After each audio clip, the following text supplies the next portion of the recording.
Релативно мирна новогодишна ноќ во Македонија. Масовна тепачка во Охрид, неколкумина повредени од петарди, запалени контејнери на повеќе локации во Скопје. 7 лица учествувале во масовната тепачка што во првото утро во 2019 се случило пред казино на улицата Партизанска во Охрид.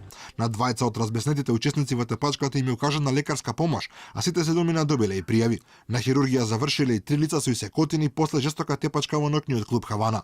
Групна пост новогодишна тепачка имало и во старата чаршија во Битола, но тамо само едно лице е повредено, па што му е укажана лекарска помош.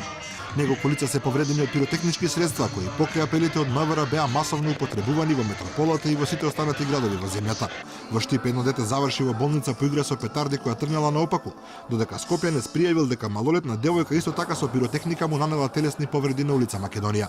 А бидејќи новата година по правило многумина ја дочекуваат со прекумерно количество на алкохол во крвта, неопходно беше и лекарска интервенција. Во текот на минатата ноќ на клиниката за токсикологија се примени 24 пациенти, сите во алкохолизирана состојба и сите пуштени на домашно лекување после спроведениот иницијален третман.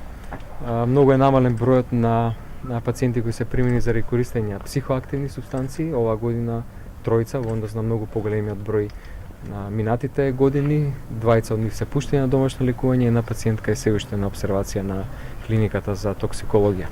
Во Скопје се регистрирани и 8 пожари за време на новогодишната ноќ. Од територијалната противпожарна единица дежурните екипи интервенирале во сите случаи. Повредени нема, причината е само материјална штета. Дел од пожарите биле предизвикани од запалени контејнери. Во Кисела Вода пожарот бил предизвикан од оџак, поради електрична бандера се интервенирало во село Глумово, додека од сува трева горело и на Редишанска во општина Бутел.